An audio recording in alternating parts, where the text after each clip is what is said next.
primórdios, o homem questiona os fatos naturais à sua volta e cria teorias para explicá-las. Destes vários questionamentos, temos a origem da vida, e para essa pergunta foi criada uma hipótese que até hoje é admitida por muitos, a da criação da vida pelo divino, o que denominamos de teoria criacionista, em que Deus criou toda a vida como é atualmente, e assim temos a caracterização do fixismo. A ideia de que o ser humano foi criado à imagem e semelhança de Deus começou a ser questionada mais incisivamente após a publicação em 1859 do livro sobre a origem das espécies do naturalista inglês Charles Darwin, que, a partir de diversas evidências paleoecológicas em sua viagem a bordo do Beagle, formulou a hipótese da evolução conhecida como teoria evolucionista, a qual afirma que os organismos atuais são oriundos de outras espécies ancestrais já extintas e que estas mudanças ainda continuam ocorrendo, o que levará a outras espécies futuramente.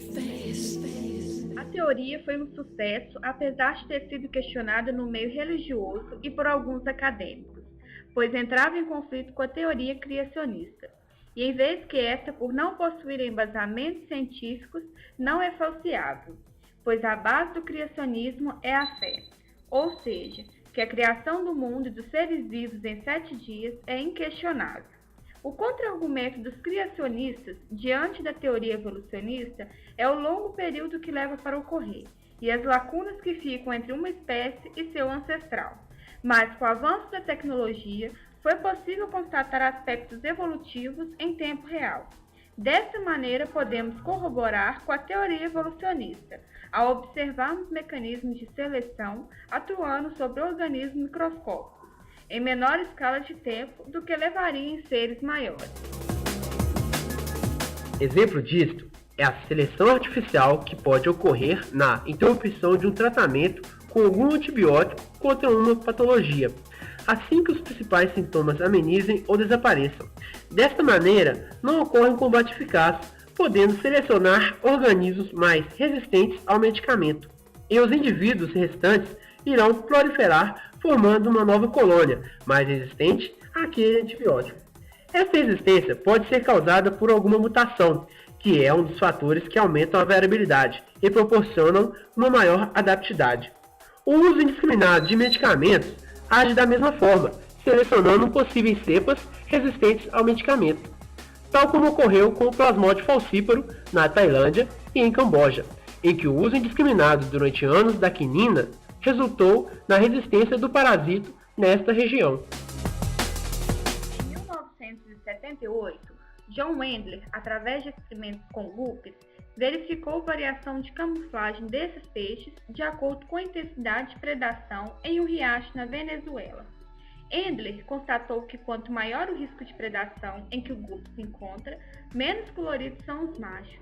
E da mesma maneira, quanto menor o risco de predação, mais coloridos são os machos.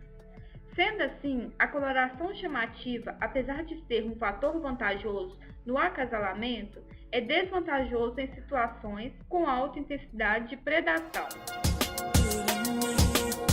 No ano de 2009, em São Paulo, uma pesquisadora da USP verificou a ocorrência de variações em mosquitos do gênero Culex, que apresentavam resistência a inseticidas, corpos mais robustos e com formato diferente das asas comparados aos Culex de outras localidades.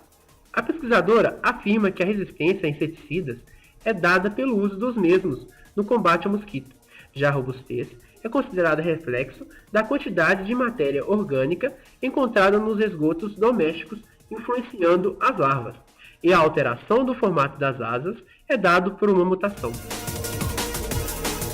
Outra evidência que podemos acompanhar é a capacidade de alguns micro-organismos em absorver fragmentos de outros indivíduos de DNA gênico ou DNA plasmidial e incorporá-los ao seu próprio DNA, aumentando a variabilidade e podendo assim conferir alguma vantagem no ambiente atual ou futuro. E o acúmulo dessas variações também podem gerar novas espécies.